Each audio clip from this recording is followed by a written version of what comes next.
Ya, pemirsa, pada malam hari ini Indonesia Bicara akan membahas tema yaitu tantangan belajar daring. Dan di studio sudah hadir narasumber Pak Andreas Tambah, pengamat pendidikan. Selamat malam Pak Andreas. Selamat malam Mbak April. Terima kasih sudah hadir di Indonesia Terima Bicara. kasih kembali. Juga dalam sambungan Skype kita sudah terhubung dengan Mbak Andara Raini, orang tua murid. Selamat malam Mbak. Selamat malam Mbak April. Baik. Kita akan tanya dulu kepada Pak Andreas begitu ya, terkait pendidikan yang sudah dijalankan secara online ini. Menurut Anda seperti apa Pak? Pendidikan sekarang ini di masa pandemik memang menjadi suatu hal yang berat, khususnya bagi orang tua, di mana biaya untuk membeli kuota ataupun HP menjadi suatu kendala yang besar bagi masyarakat, khususnya bagi masyarakat yang mungkin masuk di golongan menengah bawah. Misalkan saja orang tua punya anak 3, SD, SMP, ataupun SMA, di mana secara bersamaan daring itu dilaksanakan, maka terkendala jumlah HP yang harus dimiliki, HP yang harus disediakan, sehingga memberatkan bagi orang tua. Jadi beban untuk memfasilitasi anak-anaknya belajar di rumah tersebut ya. Kita akan tanyakan langsung pada orang tua yang merasakan anak-anaknya belajar di rumah. Mbak Andrea, bisa diberikan pengalamannya selama ini untuk mengajarkan anak-anak online di rumah? Iya, Mbak April, jadi kalau di rumah itu, khususnya anak-anak saya dua-duanya masih terhitung usia dini. Jadi kita itu kan bukan cuma fokus sama materi apa yang kira-kira bisa mereka serap atau enggak, tapi juga mereka itu kan rindu dengan suasana kelas, ketemu sama teman-teman, sosialisasi, kemudian juga biasanya di kelas mereka bisa main. Jadi sebenarnya tantangannya double sih. Pertama, kita ngajarin teknologi secara cepat. Yang kedua, kita harus bisa menghadirkan atau mengobati rasa rindu mereka dengan bersosialisasi dengan teman-teman seperti biasanya. Jadi kan biasanya mereka masuk ke sekolah itu kan pasti ada baca doa bersama, kemudian ada kenalan sama teman baru misalnya, yang kayak gitu-gitu sih sebenarnya yang lebih menjadi tantangan buat kita orang tua di rumah, di mana tetap ngebuat mereka bahagia, merasa seperti beneran di sekolah, tapi sebenarnya cuma duduk di depan laptop. Itu sih Mbak April. Baik, sudah berapa lama Mbak Dara anak-anak belajar di rumah secara online? Dimulai Maret ya, jadi 1 term terakhir di Baik, rupanya kita mengalami gangguan audio bersama Mbak Dara. Kita akan mencoba menghubungi kembali. Saya kembali ke Pak Andreas. Kalau misalnya kita tahu bahwa anak-anak ini harus beradaptasi di rumah untuk belajar, sebenarnya apa yang harus dilakukan para orang tua? Sebagian orang tua ini yang menjadi masalah adalah orang tua yang bekerja atau orang tua yang memiliki usaha di luar. Sehingga pada saat jam-jam tayang ataupun jam belajar secara daring, orang tua tidak bisa mendampingi putra-putrinya. Ini yang menjadi kendala.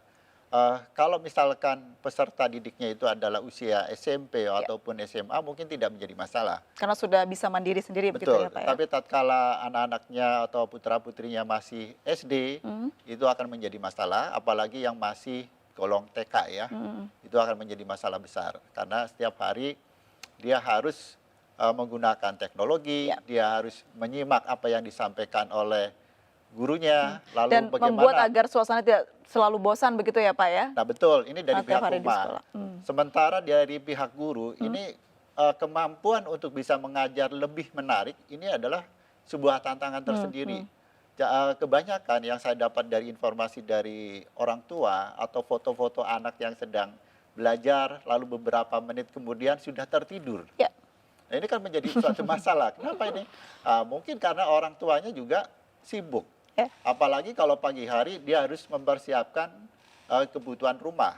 Apalagi kalau orang tuanya masih bekerja begitu ya, Pak, tidak dia work from home. Betul. Kalaupun ada di rumah, misalkan asisten rumah tangga, itu pun juga menjadi kendala. Karena dia harus juga mengurus rumah tangganya, lalu dia harus menyiapkan materinya, apalagi materi yang mungkin belum bisa diterima oleh peserta didik, juga tidak ada kesanggupan bagi asisten rumah tangga untuk bisa mendampingi. Ini adalah masalahnya. Oke, saya kembali ke Mbak Dara yang sudah terhubung. Mbak Dara, tadi sempat terputus. Boleh dilanjutkan kembali bagaimana cerita pengalamannya menurut Pak Andreas? Justru yang paling susah adalah mengajar di usia TK, SD begitu. Apakah betul? Iya betul Mbak April, karena kan kalau anak TK rata-rata ya, mereka kan masuk ke sekolah itu bukan cuma menerima pelajarannya apa aja, tapi mereka punya rutinitas yang menyenangkan, kemudian mungkin belajar caranya memimpin doa di kelas, belajar caranya memulai pelajaran dengan sikap yang baik. Jadi sebenarnya rutinitas-rutinitas di sekolah itu yang hilang kan sebenarnya saat mereka di rumah. Nah, sedikit demi sedikit kita orang tua akhirnya mencoba semaksimal mungkin sih, misalkan kalau di sekolah anak saya kebetulan kalau TK tuh masih kadang lesehan, jadi kita buat lesehan yang nyaman di rumah. Paling kita cuma bisa melakukan sebatas itu kan, supaya mereka tidak jenuh juga duduk di depan laptop, kemudian menyaksikan gurunya berbicara, kadang juga bisa dua arah, tapi kadang juga karena muridnya banyak harus di-mute, jadi satu arah. Jadi sebenarnya tantangannya seru sih, cuma ya harus ngebut kitanya, orang tua yang harus ngebut sih. Baik, ada video-video lucu yang viral Mbak Dara mengenai anak TK dan juga SD yang belajar online tapi tertidur seperti yang diceritakan Pak Andreas tadi. Itu sempat terjadi tidak? Mungkin kalau tidur enggak, cuma kalau anak saya lebih ke tiba-tiba kakinya udah naik ke atas, terus tiba-tiba udah ngapain, karena kan kita orang tua juga ekspektasinya kan pasti pengennya indah ya, anak-anak duduk manis depan layar, tapi realitanya mesti kayak, kakak duduk, kakak dengerin, kakak tunjuk tangan. Terutama kan kayak gitu kan ada rules baru, kayak misalkan mereka mau ngomong harus tunjuk tangan, terus mereka kayak ngambek kalau namanya nggak disebut karena guru ya, pokoknya jadi seru sih, banyak banget kejadian lucu sebenarnya. Baik, bisa diceritakan Mbak Dara apa mungkin keuntungannya dan juga kendalanya belajar daring di rumah? Kalau keuntungannya pasti ada ya, kayak misalkan mungkin kita selama ini di sekolah, anak-anak di sekolah bertanya-tanya, mereka belajar apa ya, mereka beneran mau dengerin gurunya nggak sih, mereka main-main aja atau ribut aja. Nah sekarang kita bisa menyaksikan langsung depan mata kita nih, kalau selama ini orang tuanya overprotective, penasaran anaknya menyerap nggak gitu. Nah sekarang kita bisa mengawasi langsung proses belajarnya.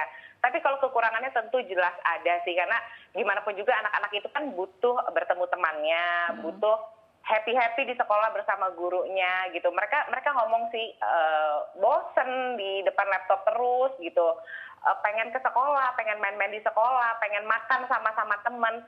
Ya pasti positif negatifnya ada Mbak April. Baik, ini kan sudah kita beralih ke PSBB transisi di mana semua sudah mulai normal, namun menggunakan protokol kesehatan. Nanti ketika di sekolah diperbolehkan masuk, sebagai orang tua Mbak Dara mengizinkan tidak? Saya melihat dulu sih sebenarnya kondisinya gitu. Ketika memang sekolah bisa menjanjikan protokolernya berjalan dengan baik, misalkan murid yang tadinya 20 bisa dipotong menjadi sepertiganya, atau mungkin anak-anaknya benar-benar sudah di-brief benar-benar sebelum masuk tidak boleh berdekatan, karena kan mereka pasti peluk-pelukan, pasti mereka makan bareng sebenarnya itu, tapi mungkin tahun ini belum ya, mungkin tahun depan kita masih bisa lihat bersama sih Mbak April. Baik, masih melihat ya wait and see ya. Iya. Baik, kalau Pak Andreas sendiri melihat bagaimana cara, kan tidak mungkin selamanya anak-anak belajar di rumah karena ada hal-hal yang tidak bisa didapatkan di rumah begitu ya Pak ya. Formula apa yang paling tepat untuk bisa menangani hal ini? Ya baik, pertama anak-anak ini khususnya yang masih TK, ini adalah kesulitannya untuk berkonsentrasi. TK ataupun SD itu sangat diperlukan konsentrasi yang tinggi, sementara dengan daring mungkin gurunya menjelaskan terlampau lama. Ini yang membuat anak-anak ini juga jenuh sekali. Dan selanjutnya ini sebagian dunia anak adalah hilang. Dunia ceria, dunia bercanda itu sebagian sudah hilang. Nah, ini menjadi tantangan bagi orang tua, juga menjadi tantangan bagi guru yang mengajar secara daring. Sehingga dalam hal seperti ini mungkin guru itu tidak harus di dalam kelas, di dalam menyampaikan suatu materi, bisa saja di lapangan ataupun di mana, sehingga merubah konsentrasi anak yang semula yang dilihat hanya ruangan saja, ini bisa berubah. Misalkan dari berbicara atau mengajar tentang hewan, ya bisa saja di daerah atau di tempat yang memang ada binatang dan lain sebagainya. Sehingga kejenuhan-kejenuhan itu bisa dialihkan dalam situasi yang baru. Bisa menciptakan situasi yang baru dan cara pendidik yang baru. Jadi bisa merubah lokasi untuk belajar daring tersebut begitu ya, Betul. Pak ya? Ya, lokasi lalu media pembelajaran juga memang harus berubah. Biasanya karena daring itu dilakukan di dalam suatu ruangan sudah disediakan dan bendanya itu saja sehingga sangat membosankan bagi peserta Baik. didik. Kalau Mbak Dara dari pihak sekolah sendiri sudah ada belum rencana-rencana bagaimana untuk beradaptasi di masa pandemi ini? Kalau dari sekolah sendiri sih sejauh ini untuk tahun ajaran baru ini masih full online di rumah. Cuma memang kalau kita sebagai orang tua berharapnya memang pihak sekolah ataupun guru itu mencoba juga mensimulasikan, memposisikan sebagai orang tua dan murid di rumah ya, misalnya betul seperti Pak Andreas bilang tadi, apakah materinya ini nyampe nggak sih di anak-anak kecil di depan layar di rumah masing-masing gitu.